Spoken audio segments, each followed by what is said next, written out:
What's up, fuckers? Welcome back to another episode of Whiplash Incorporated. I'm your host, back again, as always, Brandon. I'm the only one here. I'm the only one you're gonna get. So deal with it. This is my second time making this video. I tried doing this a few days ago, and it didn't turn out the way I wanted it because I ran out of time. Because I only have 14 minutes. I gotta fucking go through my phone and delete some shit. But I'm making this video about 72 Seasons. This is my take on the album after listening to it more. I think that's the problem I had with the other videos. I didn't listen to it enough to remember key songs that I feel, what songs I like, what songs I dislike. The album had to grow on me. Matt, the Earthmaster, posted his video, posted 2 videos, his initial reaction, and then listening to it a few more times, and I watched this video. I'm like, you know what, let me listen to it more and form a better opinion on it. And it did start growing on me more. At first, I did find myself wanting to listen to it, even though I wasn't that impressed at first. I still found myself, whenever going to whenever I was going to put music on, I'd always find myself wanting to listen to it. I don't know if that's it was like a subconscious thing with Metallica in general, or just maybe the tones and everything, just being who they are, just tickling my fucking brain and my subconscious, whatever. But I definitely found myself wanting to listen to it more and more. And there are 3 songs, the 3 last songs, Too Far Gone, Room of Mirrors, and Mortada, that I feel are my favorite and I feel are the strongest, because they're the most different from everything else on the album. I'll lump Lux Eterna in on those, so 4. Lux Eterna, Too Far Gone, Room of Mirrors, and Mortada. Those I feel like are the 4 strongest, because they are different than everything else. I feel like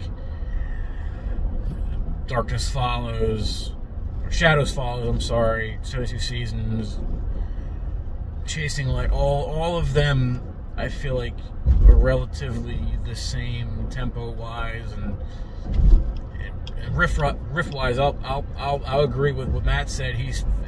Every riff sounds familiar, like I've heard this somewhere. I feel like a lot of the songs in this album, a lot of their riffs are leftovers from Hardwired, because that's what I think of when I hear this album. Tone-wise, it sounds nothing like Hardwired. I feel like James's and Kurt's guitar, mainly James's guitar with the rhythm guitar, is a little more overdriven than Hardwired. I feel like Hardwired's gain in the overdrive was backed off a little bit. It worked. The guitars are more up front on Hardwired. I feel like everything is brought back, like you're struggling to hear it. I found myself fucking cranking the radio up so I can just get it in my face, like I usually like listening to Metallica or anything with sorry, that was my brake shit from my fucking truck. I fucking hate these new vehicles with all their fucking nannies. But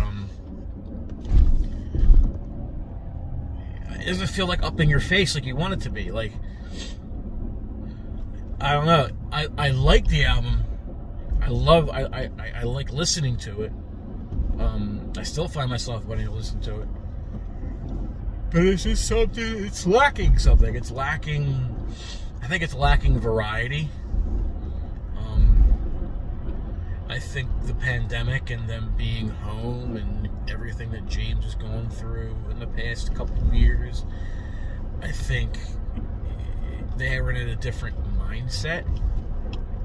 I definitely, lyrical wise, I think James is getting at a lot of stuff on this album, and I think that's good for him. I'm glad he's expressing himself and getting out all these feelings that he's had since 2020 or whatever, or since Hardwired came out. Lyrical wise, And riffs, I will say, okay, the riffs do sound familiar, but they're still good riffs. They're still catchy, fucking groovy riffs. I'll give him that. The man can write great riffs, whether they're repetitive or the same style or not. I'll give it to him. Riffs draw me in. I'm riff driven. I'm a riff fanatic. Give me good riffs. Give them to me. That's why I like the last 3 songs, or last before. Lux Aeterna reminds me of something off Kill 'Em All. It reminds me of the Misfits, just the way the song's structured, and a couple of songs remind me of the Misfits. Lux Aeterna and Too Far Gone. Too Far Gone because of the harmonizing, the woes, whoa, all that shit. Definitely reminded me a lot of the Misfits and like that 80s punk kind of stuff. That's why Too Far Gone's my favorite song on the album because of that stuff and the riffs on that, and just the riffs on Too Far Gone and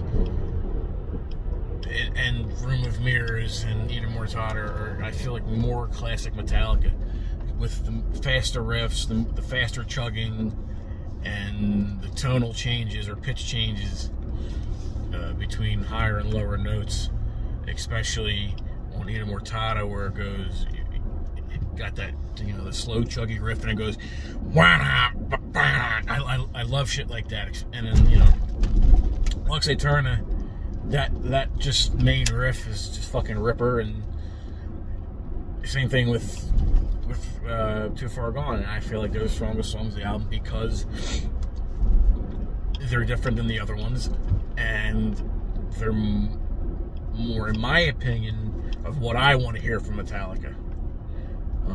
Though I will say, listening to Eden Mortada more and more, the main riff to me sounds like the riff to Sabbath Bloody Sabbath. That song is very Sabbathy. It's not exactly Sabbath Bloody Sabbath, but it's very similar. In just the way it's structured. There's nothing wrong with them wearing their influences on their sleeve. They've done it for years, especially with cover albums and stuff, but that's fucking Sabbath Bloody Sabbath. I'm not complaining. I love the song, and I love Sabbath Bloody Sabbath. So overall, this album, I give it 3.5, 4 stars out of 5. It's not amazing, but it's not horrible. I like it. I'll listen to it. I find myself going back to listen to it. It's Metallica. I'll always listen to Metallica. I'm just happy that they're still making music, still doing what they love, still alive, still healthy. And the fact that they're still making music, I appreciate that.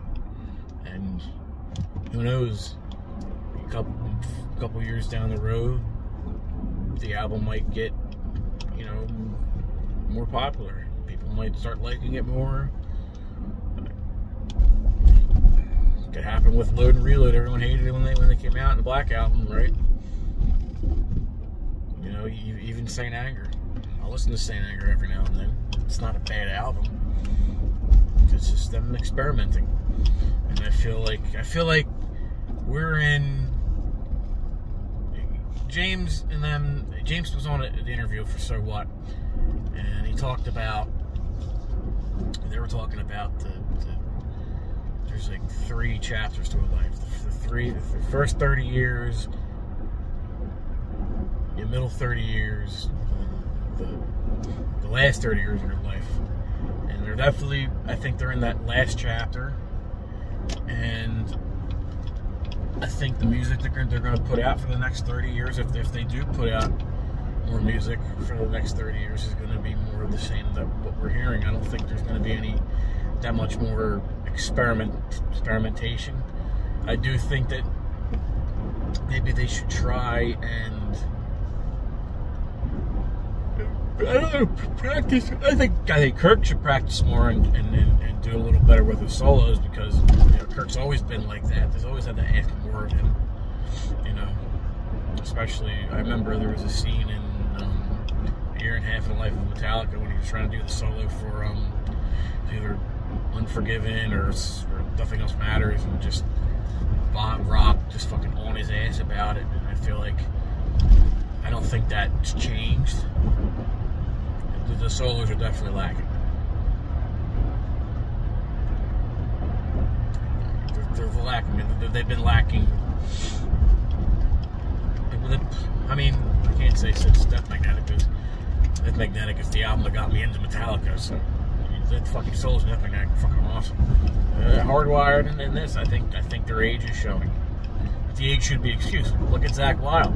Zack's fucking almost as old as them, and is better than ever, and is in the fucking probably his best shape of his life. And he can fucking shred better than he's ever could. I hope James is happier with his life now. Obviously, he's still dealing with shit. He's, post rehab, he divorced his wife. Who saw that coming? He's got a girlfriend now, and hopefully that makes him more happy and makes him more motivated to want to be better. I mean, how much more better can you be? Chugging. The man's already got a fucking Android fucking right hand when it comes to fucking down picking, but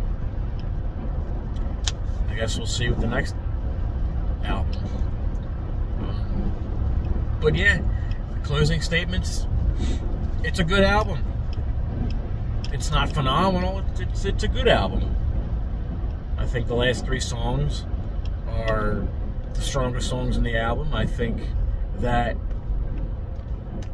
I think they're the strongest songs, and I think their placement should have been,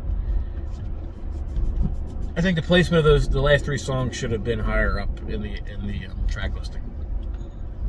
I feel like if they were up maybe the second, third, fourth song, I feel like, and put Lexi Turner at the end, I feel like it would have been a better structured album. I feel like it would have grabbed people more. People would have had a better reaction to it. But that's all I have to say on that. Thank you for watching. If you like the video, push the like button, because that's what you do when you like a video. You push the like button. It helps me. Know if you guys like to see more of this stuff. It makes me know if I should make more videos like this. I'm up at 100 subscribers now. You guys got me to the 3-digit mark. I don't know how fucking long I've had this YouTube channel for, but I'm finally at fucking 3 digits. Subscribe. Thank you for all the 100 of you that have subscribed to watching me ramble about stupid shit. I must be doing something right if 100 people like it, right? But that's all for this one. Thank you for watching. I'll see you the next time. Bye.